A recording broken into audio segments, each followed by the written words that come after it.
Organizations spend a lot of time in formulating policies, but in reality, it gets partially implemented. It's the difference between what happens and the lived reality. So, where is the gap? Why do you think policies don't get implemented fully? So one of the reason is that, are you creating that policy in spirit, or you are creating the policy because you just want to document something? Because many a times it so ends up happening that policies are created for a purpose. You have outlived that purpose now, but the policy still continues. So policy has lost its relevance now because the world is changing very fast now. So policies also have to be kept contemporary. So that is one of the very important things which I feel, as leaders we always have to be on the watch out, that policies once created is still relevant, and should it be continued, or should it be amended or discontinued for the matter. Any examples that you would like to share with us? So a very simple thing I can talk about is the concept of bell curve, right? That at once upon a time, the performance management approach was always used to be a bell curve kind of a thing. That 10% has to be the topmost performer, 10 has to be the bottom performer. G at some one point in time developed that, and it was kept following by the organizations, and differently it was being treated, till we realized that sometimes instead of motivating, it ends up demotivating people. So now organizations have transitioned from the bell curve concept to more dialogue discussion oriented performance appraisal, where it's no more rating oriented. You have dialogue, you have two-way conversation, which ends up building the career and the performance measurement and the matrix for the individual. Right, right. But still, my question is it the organization culture or is it to do with the employees, which leads to the policies not getting implemented? So I can. So I think I would say let's take a step back before we actually talk about employees or the culture. And the first thing is how these policies were made. A lot of organizations, if you see, the people have come from other organizations. They bring their own policies with them. Now you have a plethora of mosaic in any organization. Are they relevant for your business? Are they relevant for your culture? So when you were making it at that point of time, if you can actually ensure that the right policies are made, and then you move to the culture, the employees, how they react to it, and how many people are part of that decision making. So I think that's the first thing we need to look at. For example, we have posh policies, right? And it is so beautifully documented. But in reality, if you see, hardly people have that courage to speak up. So my question to you again is it the culture of the organization, or is it the employees, or is it something to do with the design of the policies? So I think it has to do with the design. Uh, this forms a very large part of our advisory. And the three considerations in design that typically occur for a policy. The first one is the financial, legal, and regulatory compliance part. Whatever policy you make needs to be within a finance budget, etc. The second consideration is the ease of administration by the leadership or by the people who are responsible for implementing that policy. So here, what I want to point out is that it doesn't take into account the struggles of the people for whom the policy is made. The third one, which probably creates the biggest bottleneck for larger organizations, is the kind of transactional cost on which they base the implementation. It is typically, for example, 150 employees per HR person, or if the organization is very people centric, it will have 60 employees per HR person. But what's the capability of that HR person in being able to implement, to understand and implement policy? Because at the end of the day, policy is an intent from the founders, and and you need to put this down so that you limit the financial implication of it. But can you have the flexibility so that you can still provide the benefit or to provide the outcome through flexibility by ensuring that the costs don't go beyond what was budgeted. And I think that is where organizations struggle a lot. Wow, that's a wonderful point. That's a wonderful point, and that makes me to talk about the work from home policies. For example, would anyone would like to touch base on that? Sure.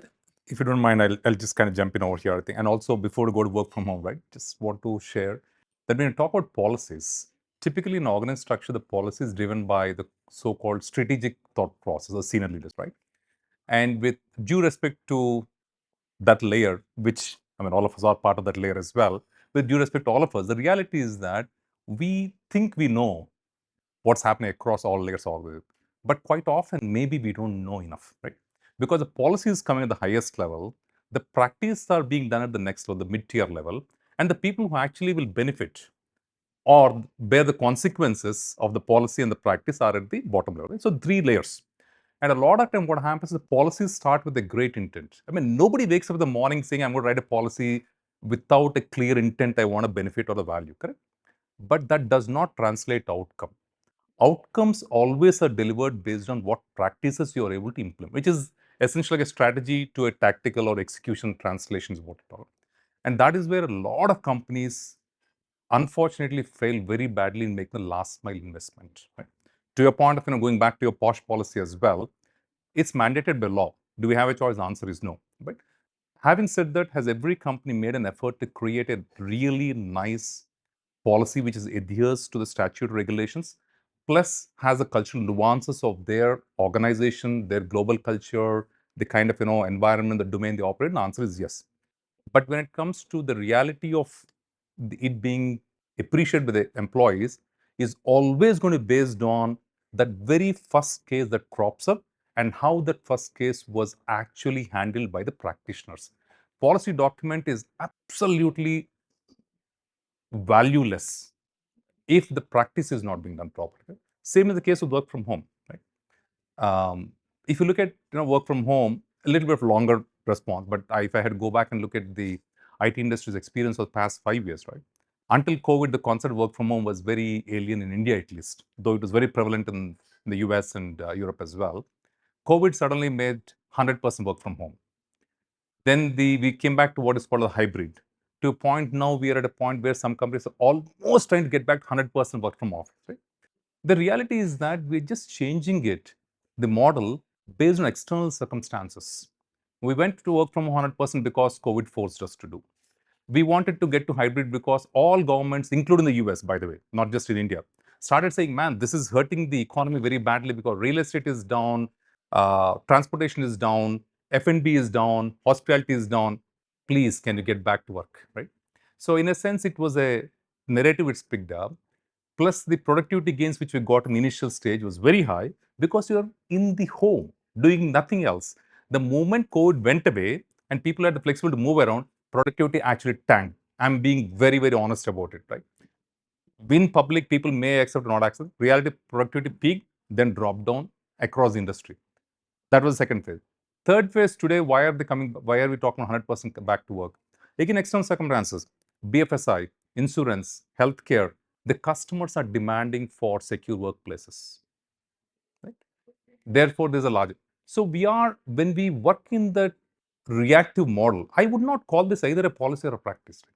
I mean, we can give that labels, but the reality is that we are reacting to what's the external stimuli, and therefore, when you react to a stimuli without a clear understanding of what is the intent and what's the outcome you want to see, you will not get the outcome, or rather, you don't even know what outcome you want, right? So, how do you even say that it's successful or failure? So to add to that, see, it's also depends on the culture of the ecosystem that we are operating in the environment, because Indian environment ecosystem is not designed as a base case scenario to work from home. Our houses are not so big. There is natural distraction which is there in the house, and along with that, responsibility, authority also will flow along with responsibility. You cannot just get the authority but not be responsible for it. Over a period of time, what has happened is, I want this, I want that, but are you accordingly delivering? And to his point was extremely valid when he mentioned that in COVID situation, it was not about my authority, my responsibility. I did not have a choice. What else I'm supposed to do? But moment you had the authority, but you're not owning the responsibility of it, things are changing. And while he made one statement, I'm also telling the other statement that today organizations are also using this as an opportunity, because many organizations are trying to downsize. So they are also trying to use this as an opportunity to differentiate between people who are going to come to office and be productive versus people who are wanting to take a easier route of, for various reasons, of not willing to come to office, and then you have to face the music. And that's a harsh reality, whether some of us may want to talk about it or not, but all these are ground realities which is happening today. But actually, to your question, where you started with saying, why is there a gap between the practice and the policy? I come from the world of operations. And in my mind, the policies are in place so that we have a consistent way of doing things. There are guardrails that help us drive and make things more predictable. And the policy is the high level document, but that needs to translate into a process. The process should then have a control.